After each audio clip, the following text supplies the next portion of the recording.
Greetings, listeners. I am your host and GM for the evening, Zach Barrett, and welcome to this Twisted Gear Studios production of Spacers, our Starfinder actual playcast. Last we left the crew, a prison break had begun. The crew split up to cover more ground. Cliptic went to help Laurel as she faced off against Xovak himself.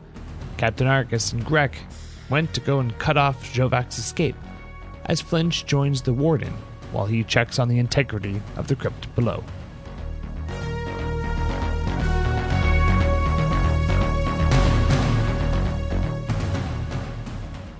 For simplicity's sake, since all of you are on your freaking own, more or less, except for Cliptic and Laurel, can you all please roll initiative so I can just get a general basis of comparison? Ooh. All right, anybody roll a natural 20?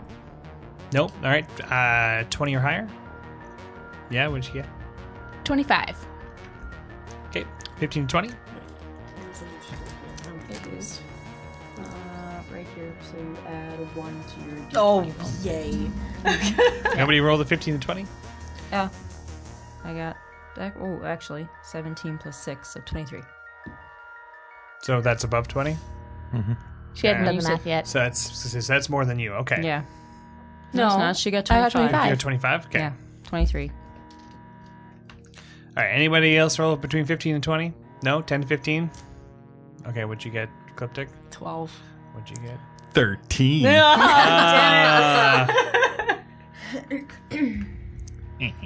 Oh, shut up. And that's your guys' things. So,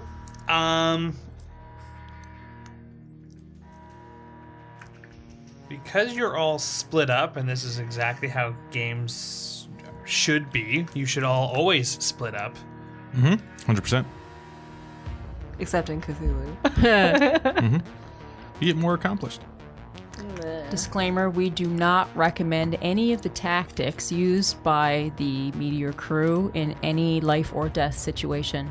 That's where we're at. Cliptic, I know you've rolled a lower initiative than a couple of other people here, but because you were with Laurel, I'm going to combine your guys' turn together until such time as when things go into play. So if someone rolls a higher initiative than you, they will go higher than you, but only within your own pod of things. That way we're not splitting you guys up.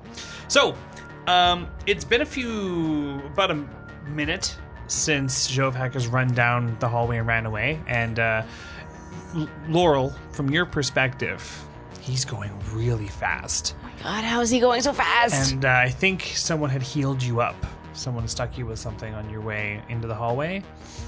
And someone tried to heal? No, I didn't. I couldn't heal her. Or did you try and stop her? I tried to stop her. Oh, that's what it was. Okay, so Cliptic was coming up to you to try and stop you, and Cliptic was moving insanely fast. Whoa. But fast bug. I guess must have been going too fast because he didn't actually stop you. No. And then as you're going down the hallway, it's weird. It's you feel like you're going at a regular pace, and now there's like this weird jut of like, oh, suddenly going really fast, and it's normal. You can't tell what's going on. In gameplay terms, you're no longer under the effect of time dilation. Okay.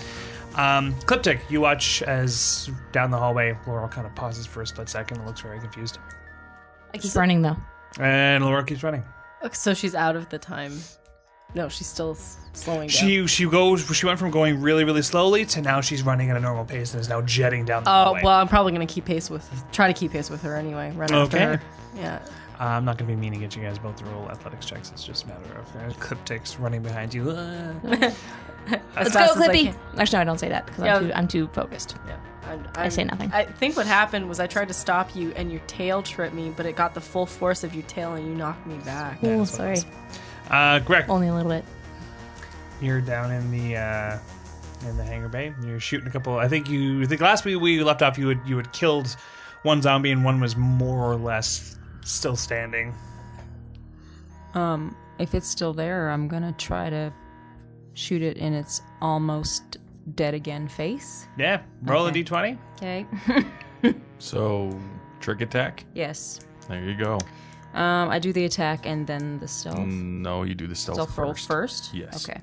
And yeah, so I have an 18 in my stealth.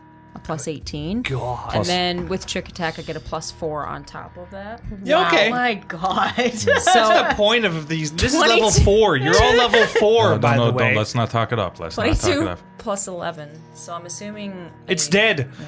It's dead. No, that's not my attack. That's just to... Yeah. So it loses... It's considered flat-footed for the attack, but I don't think zombies have a dex bonus. I've been using... I'm using my custom service revolver, which is an analog weapon. Ooh, I rolled an 8. Is that 15 total for that attack? It Michael Jackson thrillers all over those. No, it doesn't. It gets hit in the chest. Sweet. Roll damage. So it's... Its dex is in its DC. I rolled a 1 on a D8. But Plus 1. And trick attack is an extra D8. extra D8. So that's 1 on the first D8, and then 6 on the second one, so 7, 8 piercing damage in total. Good God. All right, so you and the captain have been behind these crates firing at these zombies, and for this one, you said it's a great idea to do like a power slide. So you just like slide forward, power slide underneath the zombie, and just bang bang right up through its chest, and just it goes and then it falls over dead. Again. I look back at the captain and go, He actually had a hole right here. I could see all the way up to the top. She kind of gives you like a look of. I mean, before the hole that I put, there was already a... Yeah, all right, we're gonna keep going. Yeah, okay. All right. Anyways, keep going. gross. Flinch. You're in an elevator that is covered in viscera, but nice, quiet, calming music. Is the warden with me? Warden's with you, yeah. Oh, okay. So first thing I'm going to do is activate my comm unit in my exocortex. And be like, Greg, Cliptic, Laurel. What? Sup? Oh, okay. So at least I got you, Greg. Okay, Greg. Go find us a ship. We're getting out of here. Okay? Find us a way out, and then let me know where that way out is. Okay, that's you, Laurel. Same mission. Whichever one gets back to me first wins. Oh my god. I got better things to do. Yeah, like getting off this heap before it all blows up and we're all dead and we can't stop anyone if we're all dead. Flinch, get off the comms and shoot something. All that's with me is the warden. He looks at you and he kind of like slowly raises his gun at you with like a raised eyebrow, like. And I have his pistol. I'm like, he grabbed the second one, but he's like, I'm like, no. Oh, okay, fair enough. I just want to make sure we're all in communication. Woo-ah. So, warden. Then I'm gonna get up, warden. So you want to go down to like Crypt Keeper's domain? Is that what you were saying? Here's the thing. Want to? No. Have to? Probably. Okay, let's go down and just give me an appraisal of the dangers that we're going to run into potentially while we're down there on the way. You want me to tell you while we're on the way down what it is you might be running into? Yeah, you seem really afraid and you don't want to go down there because something could be happening. What do you think is happening? What happens if all those souls get released is my point? Because I know about that stuff. Yeah, well, I have a pocket plane kind of in the middle of the station that powers the whole thing. It kind of twofold acts as a place to house souls that have their physical bodies have expired before their service was up. If you break the containment, the plane might just kind of leak into the prime material plane. It's just not good. You got guns that can attack ghosts. And I just, since you wouldn't let us take any of our guns onto the purgatory in down here, does this pistol hurt ghosts? Yep. Are you lying to me? I want way to find out, buddy. Okay, well, I mean, let's go. Sounds like a great plan. As I sort of tuck a little bit behind his leg.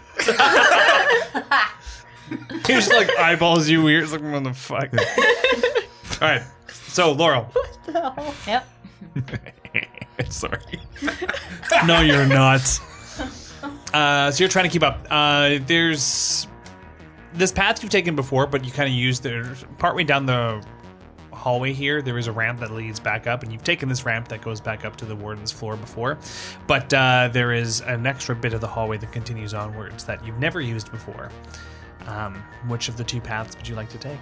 So I know the ramp goes up to the warden's quarters. Yeah. Can I hear anything down either Roll a perception check.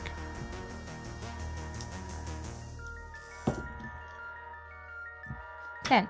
10.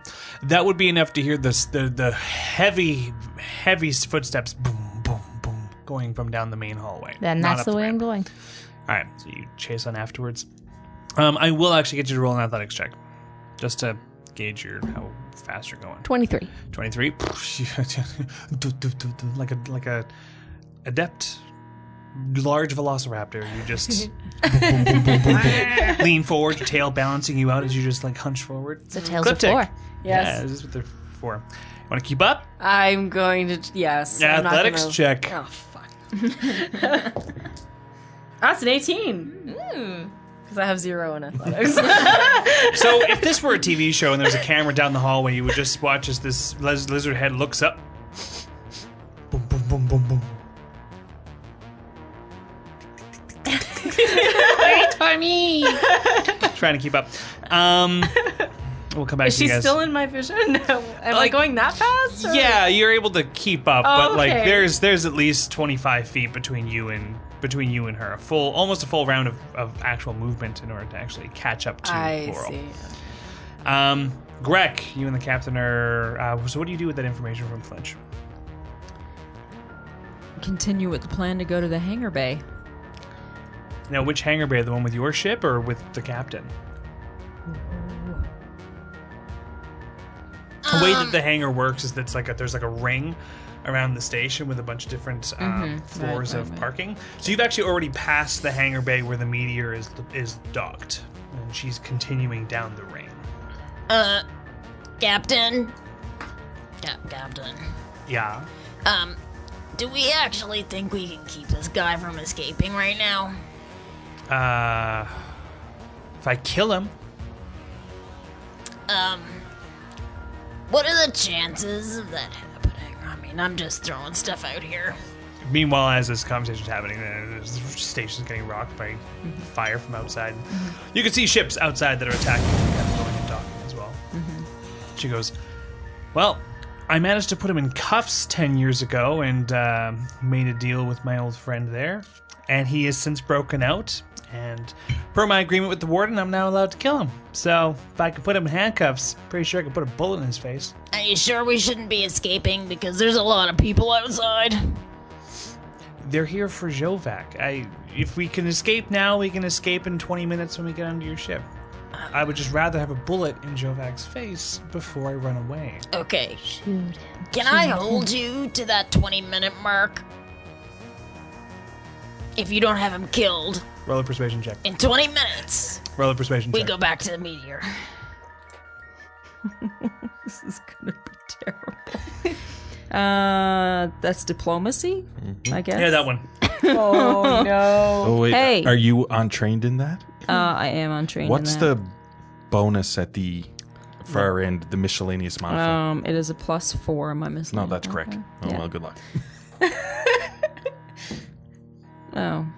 So I got an 8 on the D20, and I have a +3 because. So 11. I rolled an 11. Okay. You suggest that? Do you put your hand out for that? No. No. Captain just looks you up and down. I'm not touching a dirty human. What are you talking about? All right, 20 minutes. 20 minutes, then we head back to Meteor. Okay. Done. And then she starts picking up the pace and running down the All right, down the ring. I'm probably going to have to follow her, and my speed is 45 feet, which I assume means I'm going to pass by her eventually. Yeah, it's true. You can run faster than the captain. All right. In the elevator, you reach the bottom. It stops and the door opens up. Just before the door opens up, Uh-oh. Greg's gonna. Greg's not there. Flinch is gonna look up to the warden and be like, "Oh God, I hope Greg gets to that ship within 10 minutes. This is getting ridiculous." And then I wait for the door to open. Yay! Warden kind of looks at you and is like, I think your crew has some compatibility issues. Yeah, I can pilot the ship too, so we'll figure it out. Sounds good to me. All right, the door opens He's up. leaving Both us of you behind. pulled out your guns, and it is black, Oh. pitch black. Do you have dark vision? I am not entirely sure. If you just give me a quick second. Yeah. I do have dark vision. Okay. say. So you I had can to double see 60 feet ahead of you. It's not like it's impenetrable darkness. It's that all of the lights in the room seem to be smashed. With 60 feet of dark vision, you can see that there is a flickering light down the hallway somewhere in the room that, if you recall in your last time here, could possibly be the control console flickering. Okay, fair enough. I'm going to quickly look up at the board and say, is there supposed to be an emergency lighting system down here? Uh-huh. There's supposed to be. I'm going to quickly look. Is the emergency lighting system light smashed as well? They're usually built in. Mechanics check. Just, Oh, engineering? Yeah, that one. I got a 21 on my engineering check. All right, so you kneel down towards the closest row of lights to you, and it would seem that it's some of them have been smashed, and then others seem to have just shorted, and that yes, it's just the whole units have been cracked out by something. You recall that when you were here, and when you kind of inspect that as well, you also notice that there's large cracks in the walls of the glass of this environment as well. Mm-hmm. So I look up at the warden. Yeah, so can you see in the dark?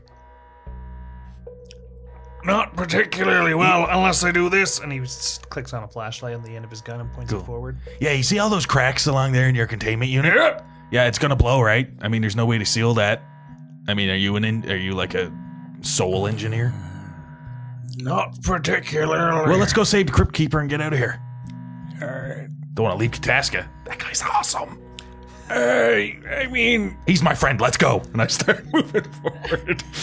they're all creepy and weird. All right, so as you guys progress forward, so now you got a little bit of light from his flashlight that's kind of guiding the place as well in that cone.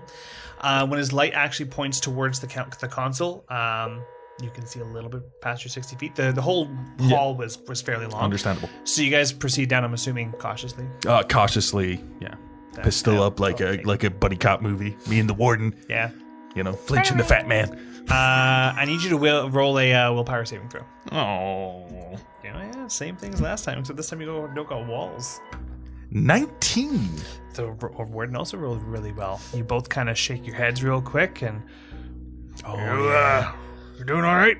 Yeah, I think it's, dead people trying to talk to me. It's another thing. Yeah. This place is creepy. yeah. And then he puts his hand out to you suddenly, and it goes very, very quiet. When he looks up towards the console, there is a body that is draped over the console. No.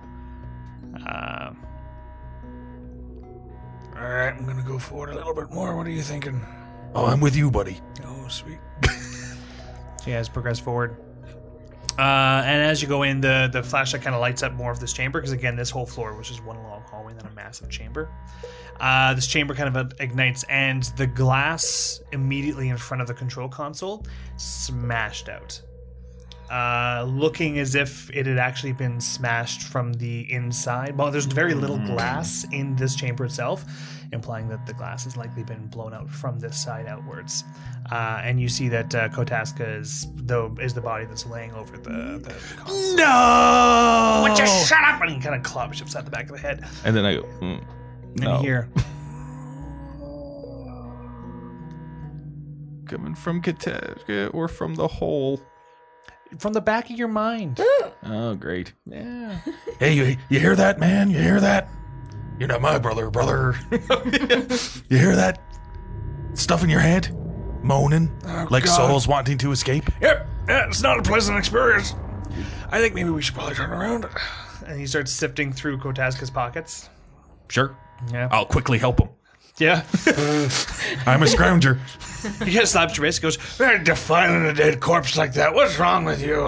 I put my hand in a pocket that your hand was already in. I like you. Let's get out of here. My voice is getting deep. We're starting to talk more like it. It's great. No. as you turn around, you see that the elevator door is still open, so there's still light kind of pouring out of the elevator, but there are two black shapes, like humanoid shapes, between you and the hallway. And he pulls the warden pulls up his gun, assuming you do the same. Oh, yeah. Yeah. Laurel and Cliptic.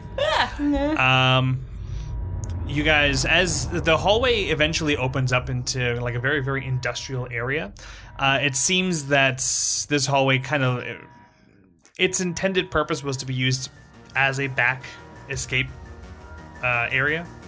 Like it's not meant to be a primary walkway. Or at least not very long, not much further past the ramp that leads up to the warden's area. As you now seem to be out of a confined hallway and in this massive chamber with a lot of scaffolding and railings and things like that. Lots of destroyed railings. A lot of things have been falling and damaging some of the pipes and scaffolding in this area. Some debris is still falling, and the lights here are flashing red from like sirens going on in the background from all the explosions. I need you, Laurel, you're the first one in, so I'll need you to roll a perception check. 14. 14. You look about 2 stories below you. There is a massive dent in one of the causeways, and you see that Xovak is at the far end of that railing beginning to enter. So the way that this chamber kind of works, it's like a trapezoid, like a tapered alleyway, as if there's like 2 sections that are in this massive ring, and that these are different causeways that connect the 2 rings. Okay. And so you're exiting some kind of outer ring and going to, or you're exiting some kind of inner ring going into the outer ring, presumably going from the primary station to the add-on that's all the hangar bays. And Xovak is below us? He is below you, about 2 stories, on a causeway, heading into the hangar ring. Is there, so you said there's a lot of debris and such around, right? Yeah. Can I grab a pipe and throw it at him? You can certainly try. All right. I'll get you to roll just a straight dexterity check on that one. With my attack bonus? Regular Yeah, attack? yeah. Oh, natural 1. Ooh. All right, so you grab a pipe. Do you yell at him or to get his attention? Yes. Yeah. I'm gonna say, "Hey, traitor!" So as you say, "Hey, Trey," and as you say that, he whips around and just blind fires at you. Oh no. Yeah, he misses entirely, but it's enough to make you go, "Ah!" And you release the pipe before when your arc is at its furthest back, and it flies behind you. Oh, I'm sorry, Cliptic, Cliptic. I need you to roll a reflex saving throw, please. No. Yeah, I just think it's funny. So sorry. So 16 on the dice plus. Oh, 18 then. 18.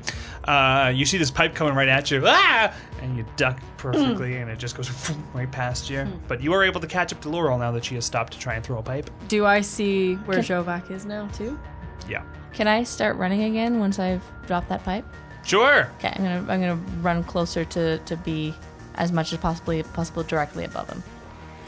Okay.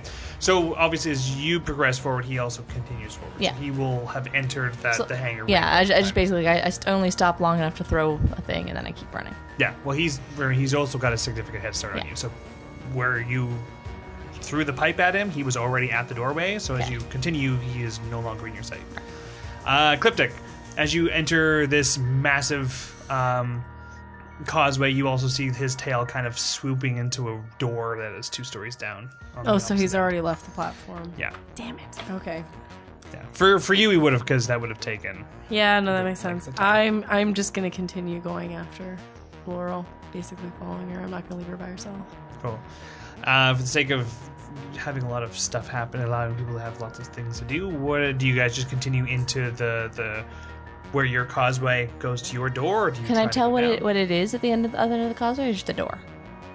So each kind of like railed bridge has a door on either end that connects the inner cylindrical station to the outer spherical ring. So yeah, there's a door in front of you. But like, there's no access ladders down 2 stories from where we're at, eh? I want both of you to roll perception checks. Another natural 1. You're frustrated. You Very kind of reach the frustrated. door and you kind of punch it, although there's a button to open it, but you're just like, why isn't it automated? 15. 15. You kind of look. You look at the gantry that he was on. You look at where there's a big dent, and this SOB jumped. I'm jumping. Oh no! Please don't. You just Yeah. jump it. I'm gonna All right. grab onto the back of her collar at the same time she decides to jump. I'm gonna need Laurel to roll an athletics check, please. This is gonna be difficult as another body-sized person latches on mid-jump. 26. 26. Oh my god. All right. So as you grab the rail, you launch over. Clip Tick just clamps onto your body as the two of your forms fall 2 stories And I'm gonna onto scream, the railing. Wait! Just... And you stick the landing, similarly to Xovak, with the massive crank as the metal buckles underneath you. However, you did still fall 2 stories. So you only take 2 points of fall damage. That's against my stamina or my HP? It'll still go towards your stamina. Yeah. And you feel it in your shins. It's not going to be pleasant in the morning when you wake up. But yeah, so now you're on the same floor as Monsieur Xovak. Continue on forward. Yep. Do you let go of Laurel? No. You get this Sheeran backpack that's still attached. Okay. So, Greg, you and the captain have continued on forward. For the sake of time, I'm going to just say you guys continue running unless there's any conversations you wish to have with the captain on your way, but you keep on Nope. running and inspecting. He's just gonna, keep an eye on the time. Keep it on the time. Yeah. I'll say it takes about 8 minutes. Okay. Yeah. Yeah. Until finally the captain stops your running. The way, so it's, imagine like a giant mall, but for docking ships. Mm-hmm. Like a mall crossed with like an underground parking complex. Yep. Where there's a point where she stops. And half of the parking, or half of the docking bays have been just destroyed from exterior fire. Mm-hmm. And at this particular one that she stops at, there is a massive staircase that goes down towards the next layer of steps, or the next layer of docking. She then proceeds to go down some of the staircases, and you follow, and you go down about 2 flights. Okay. But you notice that she is going towards some of the gunfire. As you've been passing all these areas, most of them have been destroyed from the outside. Mm-hmm. And you see that ships have docked, and their passengers are no longer around, presumably further in the station, as you can hear gunshots from deeper in the station. Actually, roll a quick perception check. Let me go back on something here. I got a 13 on the dice, plus 10, so 23. Jesus Christ.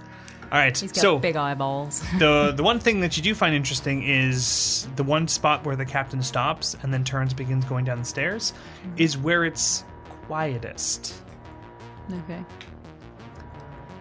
And as she goes on down, she kind of puts her finger up to her lips and then motions you to kind of follow, but as quiet as possible. I will need you to roll a stealth check. Good God, dear, I ask this.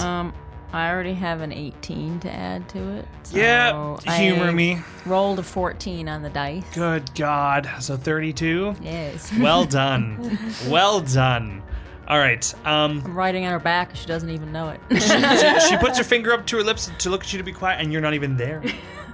Little does she know, you're kind of there's lots of piping and all sorts of things you can hang on to from the ceiling, and you're kind of like walking upside down on the ceiling with your gnarled toes. I can roll in acrobatics too if you want. Yeah, that's okay. That's okay. I don't see that shit. All right. You enter this hangar bay, and it is damaged much like the others. There's flaming debris of like destroyed starship all throughout here. However, there is a large Aoxian designed like a drop ship sort of thing. Most of the ones you've seen have been like darts. Darts are like the one-man fighter Aoxian ships. These the ones that you've been seeing so far have been like small transports that house like maybe a couple possibly up to 5 people. This is a larger vessel, and when you look on down, there's a couple of undead minions, but there's actually like living beings that are down there. in ornate armor. A couple of them seem to be in. You had seen a couple of these guys before on one of your earlier expeditions.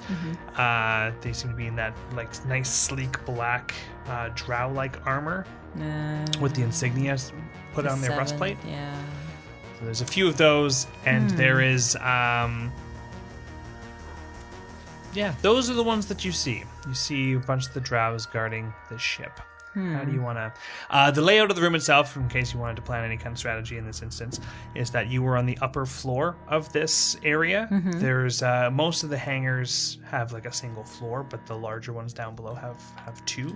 So there's like an upper gantry that circles around the hangar bay for when larger ships dock, and then there's the main floor about a story beneath you. So you're on the upper gantry, and all of the enemies in this area are down on the main floor. Anybody that was up here has been shot and killed. There's bodies hanging over the railings and stuff like that. But everybody that is alive in this room seems to be a member of the Seven, and are on the main floor of this room with the ship. And there's roughly how many of them down there? You see 2 undead. Yeah. You see 3 drow guard. Okay. And you do see movement of at least one other person from within the ship. But anything beyond that is... Okay. Psst.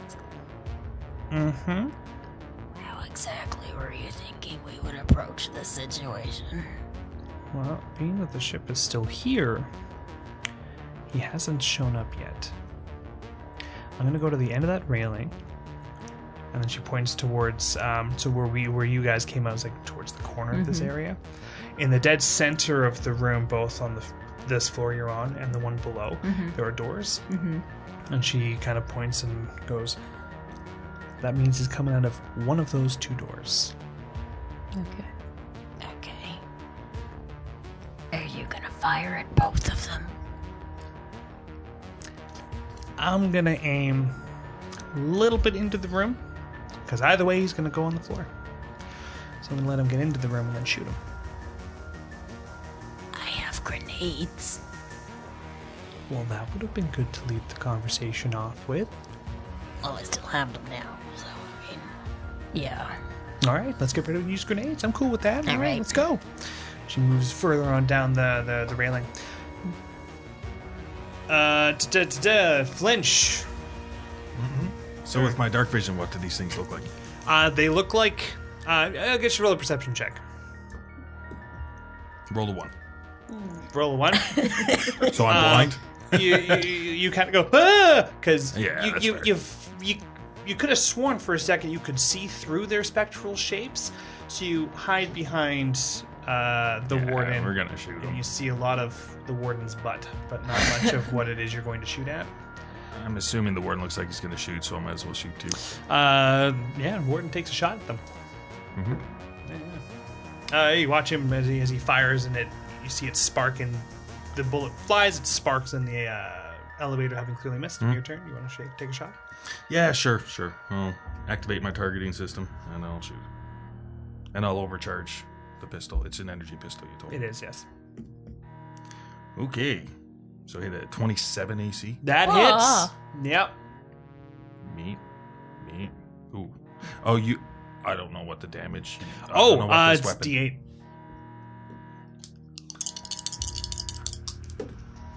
Is there anything other than any like special? The special effects are Okay, that one. There's no extra damage. I mean. Yeah. No. Okay, so I do 11 damage.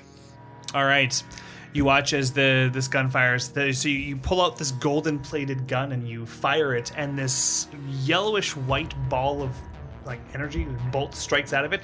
It launches right into the chest of the black creature, and it's like you can almost hear an angelic chorus singing in a church as the strike hits. How much did you say it dealt? 11.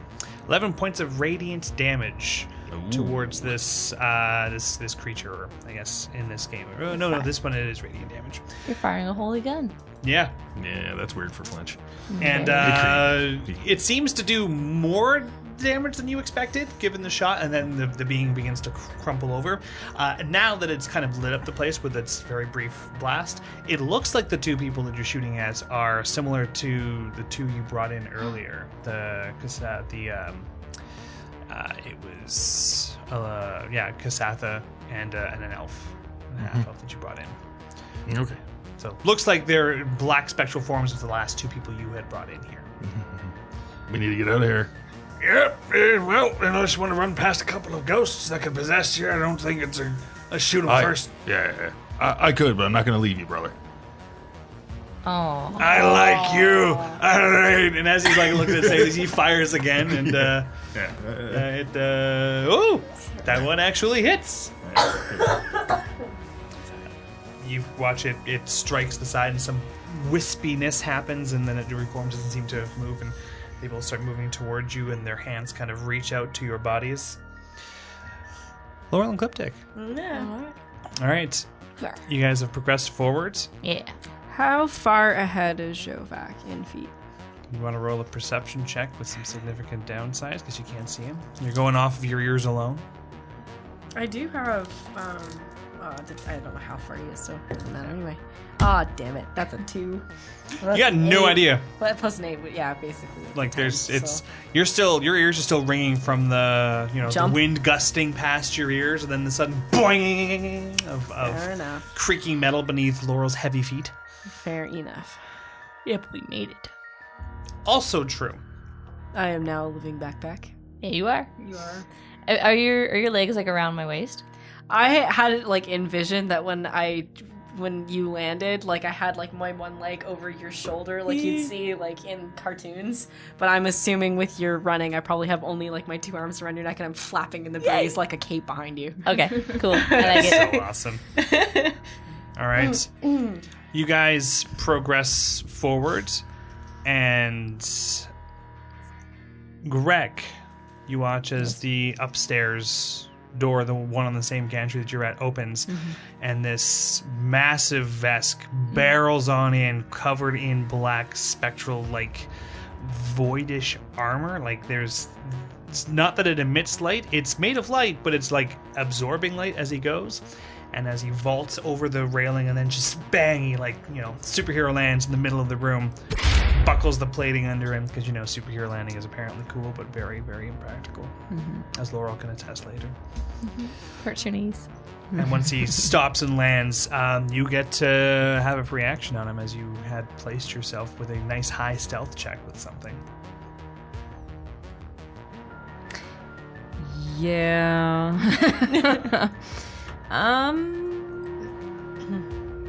Grenade. Which would be better, a frag grenade or an incendiary grenade? Oh, you get to decide that.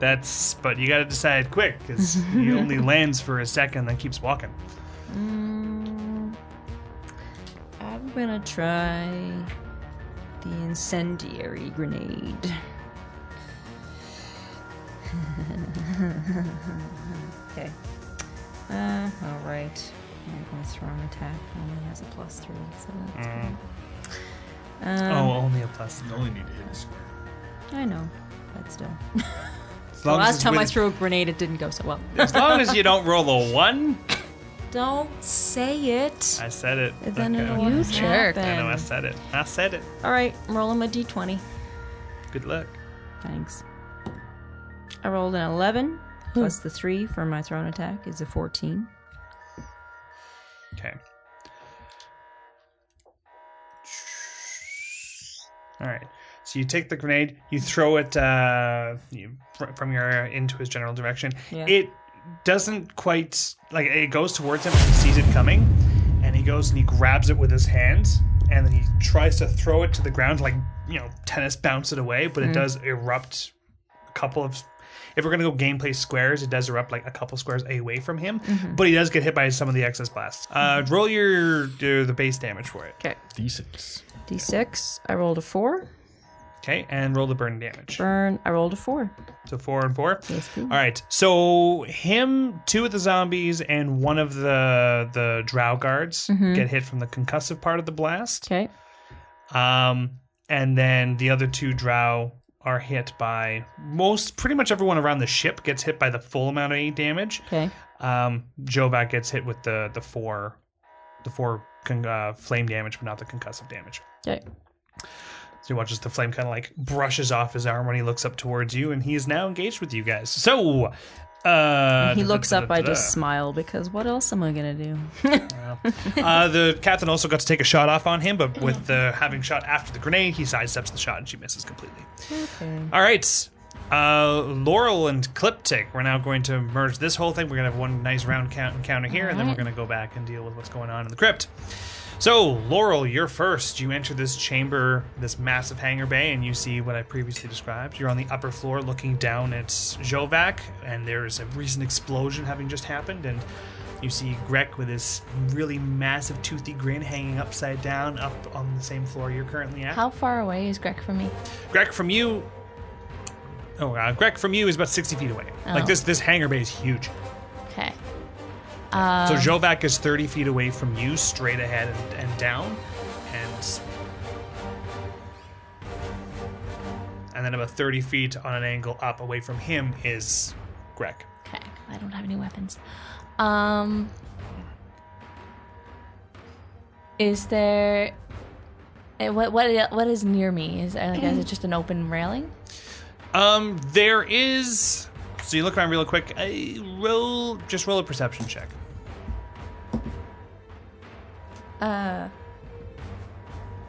2. 2. You kind of look around. You could make the same jump as him. You did it before. But any bodies that you could check and sift are pretty far away. I'm more just looking like if there's like someone had left a wrench nearby that I can chuck at him. Not in your But- immediate vicinity. There's a cliptic on your back. No, I'm not throwing cryptic. That'd be But rude. I have a thing. You do have a I thing. don't have a thing. But Can I have a thing I- I want to do. Okay. Okay, I'm gonna. I guess I'm gonna use my full action to run over to where Greg and the captain are. Do full action? Yeah. Okay, so roll an athletics check. 27. 27? Yeah, it takes it'll take your entire turn. Unless Cliptic, during your bit of your turn, would you like to hang on or? No, I'm gonna actually jump off, and I'm going to use a spell called Caustic Conversion on him, and I can use it. It's a medium range, so I can use it within 100 feet. Yeah, he's within that. What the hell does that do to him? You fling magical nanites that convert water vapor around your target into deadly acid. Make a range attack roll against your target EAC. If you hit, the target takes 4d4 acid damage, and it takes 5 additional acid damage at the end of its turn each round for its spell's duration. All right, roll your spell attack. So that'd be 19. Yep, 19. Fantastic.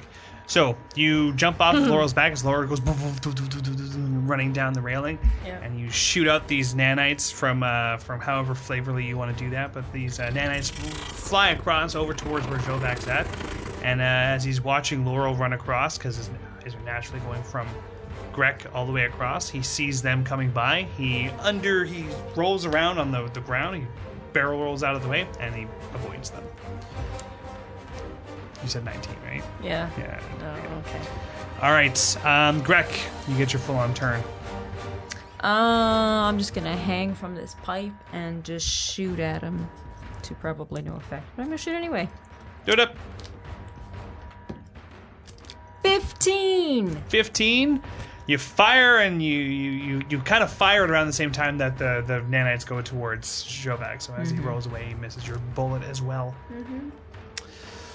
All right, so Cliptic, you are far away from those three. However, by the time Xovak gets his movement, he's rolled away. He kind of runs almost as if to keep pace with you, Laurel, even though he's significantly he's below you. And he then goes underneath the gantry where all of you are, and he reaches his hand out and he begins to pull his hand shut. And the black spectral armor kind of, there's this wispiness to it. It kind of goes up through his hand and then out over underneath you into the gantry, and you watch as you guys are having a hard time experiencing this. However, Cliptic, you watch as this kind of like black misty sphere appears around the captain, Grek, and Laurel as they're all right together within 20 feet of each other. And bits of metal begin to crush and compile underneath them. For you guys, I need Grek, the captain, and Laurel to roll fortitude saving throws, please. 12.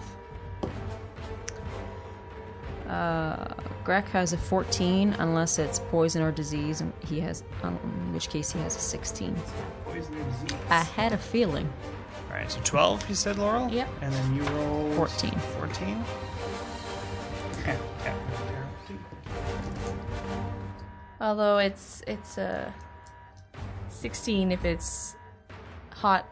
It's due to heat, cold, atmosphere changes, or sleep deprivation. Which I don't think it's any of those neither either. of those. You are all considered staggered. The heavy. So yeah, you guys are all considered staggered as it feels like gravity itself kind of gets tougher, like you're on a more than 1G planet in this one isolated batch of square. You're all affected by it for the next little while. So staggered, you can only take a single move action or a standard action each round, and you cannot take reactions. So you can move or you can act, but gravity is slowing your physical actions for the next little bit. But that doesn't affect me, right? No, you were too far away. Yeah, he went for the area of most effect on these guys.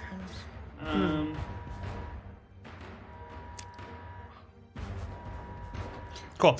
And basically, you guys have to roll fortitude saving throws every turn to resist the effect until you break it. That's kind of how that goes. Flinch, it's you and the warden. Yeah. These Flinch and specters. the fat man. Yep. These specters move forward 10 feet. They have a little bit of a walking gait. They're very, very slow.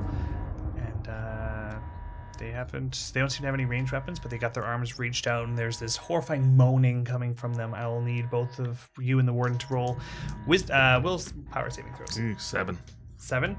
All right. You take 5 points of psychic damage as the voices in this area begin to take hold of your person. 5 points, you said? Yeah, 5 points of psychic damage. The warden also takes 5 points of psychic damage because he also failed his check. Sure. So you both kind of begin to clutch your heads in pain as the voices kind of start speaking to you about things in your life. Now the voices know things about you. No, that's fine. What are you going to do with your turn? How far away are they from me? They're about 20 feet away. And they only moved 10 feet this previous turn? Yeah, so they were 30, now they're 20. Okay. Yeah. I guess might as well shoot them. Yeah, I'm gonna focus on the one that I got tactically like. Ding, ding, ding, ding, ding. Yeah, the one you already radiant shot. I rolled a 20. A natural 20? Yes. Would you like to see what random critical effect the gun has, or do you want to take from the random critical effect deck? We have a random critical hit deck, so players can choose to, when they roll a natural 20, or the NPCs can choose to take this instead of using the critical effects of the weapon and get random things happening to their attacks depending on the type of weapon they're using. So when I draw from the deck, do I still do my extra damage? My critical damage? Yeah. I might as well draw and see what it is. Yep. So see what energy weapon says under that card. Would that be the top one? This one? So the bottom right of everything, so probably the top one, yeah. The bottom right, it says energy. Yeah. So yeah, you're using an energy weapon. That one. Yeah, it says the target is fatigued. All right. So Sleepy ghost. you roll your damage, you multiply the dice by 2, and then add your Yeah, I'll just roll an extra. stats. And then, And it's charged. detail how that goes I in a need second. another D8. There you borrow this one. And I need a D6.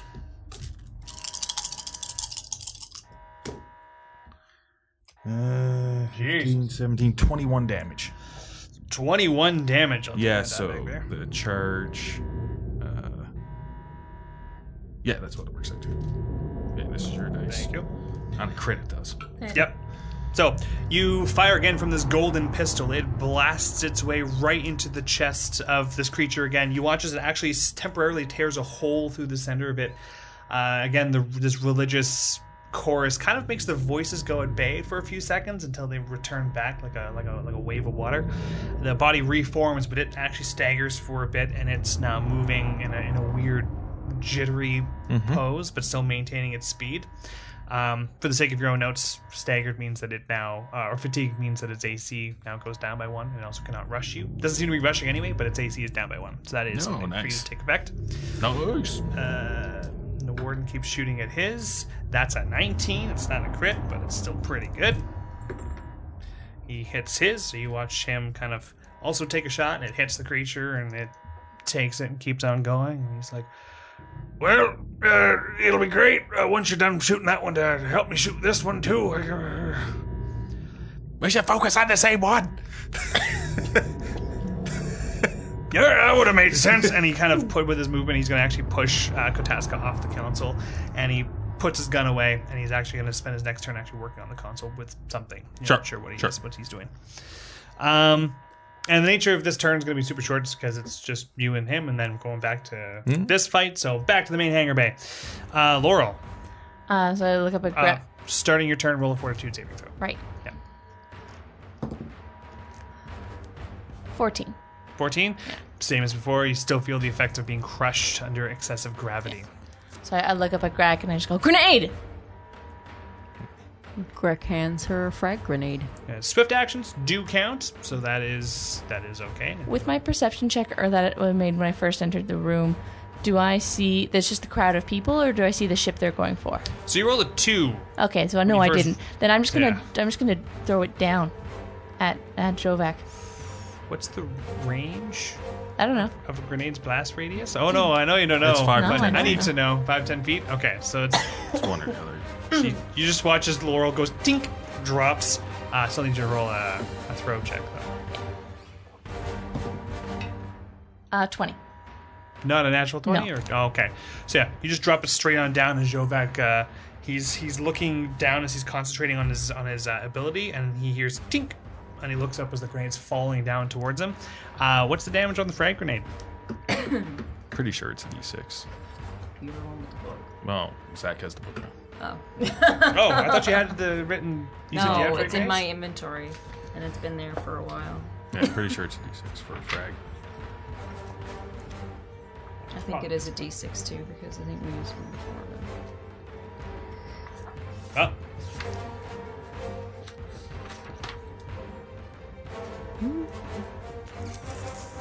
This side. Right there on top. No, I'm reading. Oh, there. That one. Oh yeah, yeah, it's D6. Yeah. 15 feet. Yeah, that's something like that. Yeah. Oops. 4.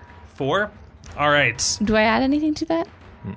No. No, just the D4. All right. Oh, just the D4. Sorry, I rolled the D6. Oh, so D6. Okay, Sorry, yeah, so 4. just your 4 damage.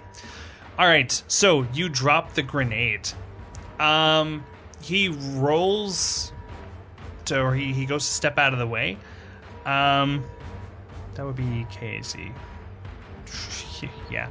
So he slides out of the way, like, you know, just hands forward, jumps out of the way, and the grenade explodes, and the pieces seem to go right past him. You're not sure if you hit him or not. Probably not, from the sound that the shrapnel seems to have made. Did he have to drop his spell to do that? It's not necessarily a spell that he used. I described it as such, but you guys have never quite seen what he's done before. Well, actually, okay, I'll roll that in a second. What I am going to detail, though, is who here has an AC of Grek and Laurel. If I gave you +4 to your AC, is your KAC 20 or lower? If Lower. you gave me how much? 4? +4. Mine would be exactly 20. Okay, what would yours be? With +4, 17. 7. Your KAC is 13? Yeah. Yeah, nobody has upgraded armor. Except me that I built. Okay, so you both take 4 points of damage as some of the shrapnel comes up through the grating and cuts your feet a little bit. All right. I bought the most upgraded armor that was available for me to buy. That's At the start.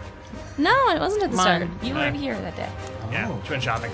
Mine's higher because my dex is ridiculous. It's redonkulous even. Redonkulous. All right.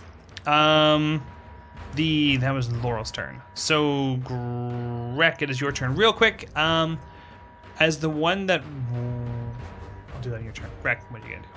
You need to move around. What time are we on here? So it took you 8 minutes to get here. You Yeah. just started fighting. You're in your 9th minute. Okay. Fortitude save. Oh, yeah, roll Yeah, fortitude save, too. You might as well, Resist. hopefully. Yeah, let's Yeah. go. And it's 12, so no. Nope. No. Gravity is still Um, fickle monster.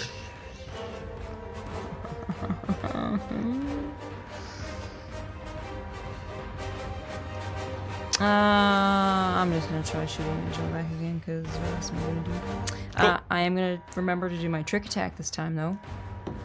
Rolled stealth. I got 13 on the dice, plus 22, 18 for stealth, and I guess you can still do trick attack. That does work, yeah. And so then with the customer service. So what did you get on your trick attack? So if I 35.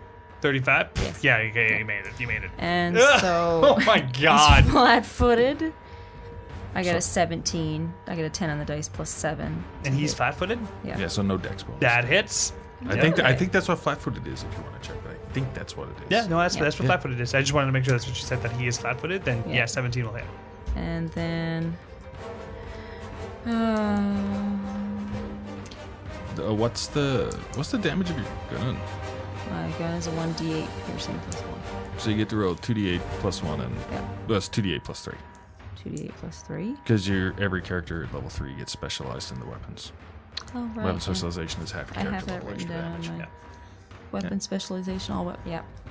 Just small arms is half your level. So 4 plus 1. Again with the 1. So oh no! 5 plus 3 is 8 points of person damage. All right. Nice. All right. So Nice. you kind of flip from one pipe to the other. The gravity is still pulling down, so your lunch is not feeling very good as you do this, but you do successfully flip. And as Xovak is diving out of the way of the grenade, you take a pot shot at him and you strike him right in the side of his ribs when he's like arms out from the dodge.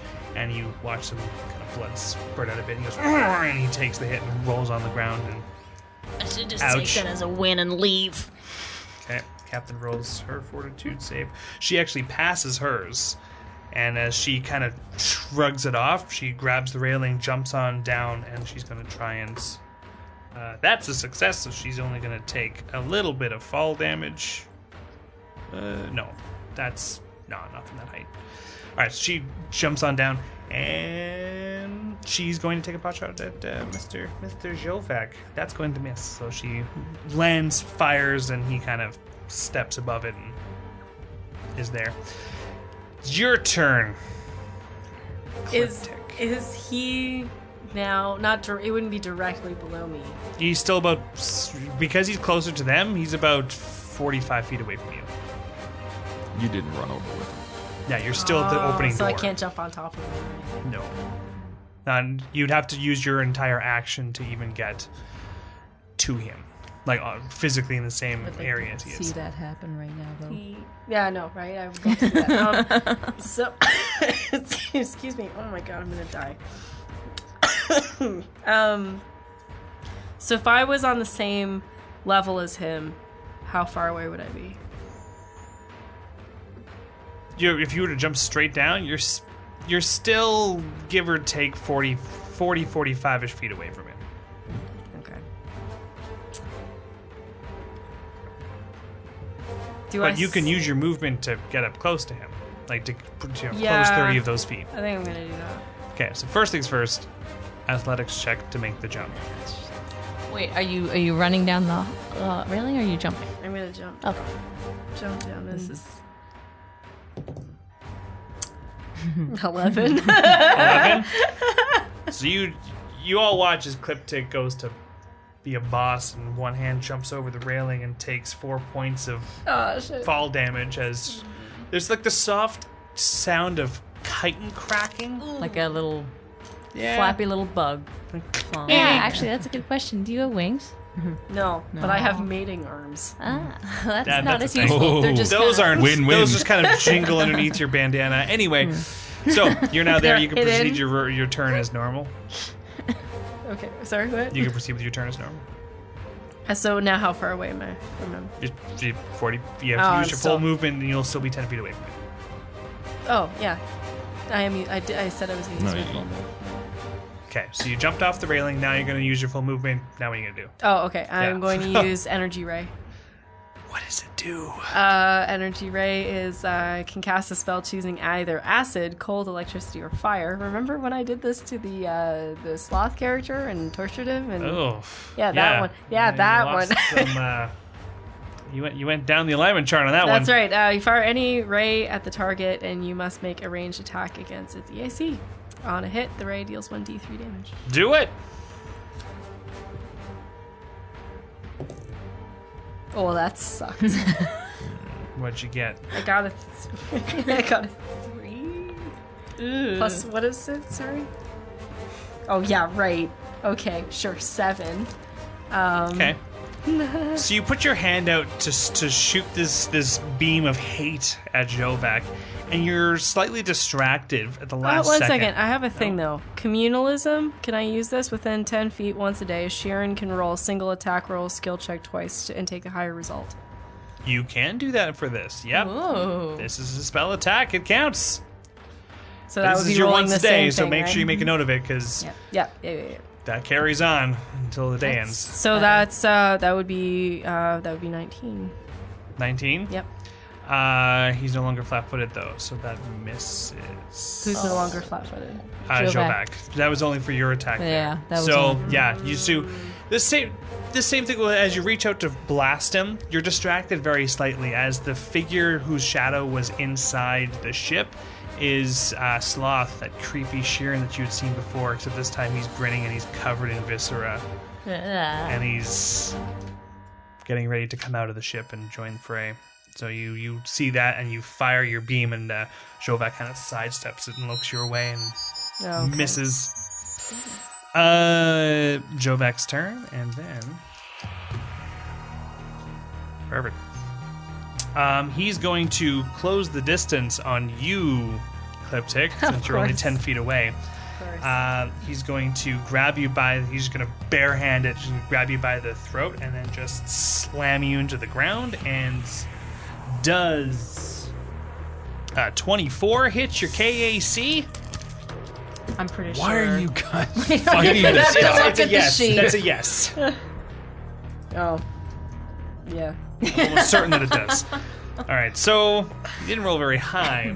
He still deals 9 points of damage to you as he buckles the actual sheer hull plating underneath the floor with your body, and it just hurts a lot.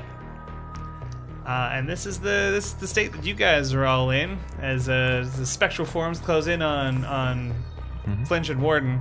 Yeah. And the Why rest are we of you fighting guys Xovak? You're fighting ghosts. Okay. It's Why a are good thing you you fighting grabbed a ghosts? golden gun. Rather than Yeah. ghosts. Yeah.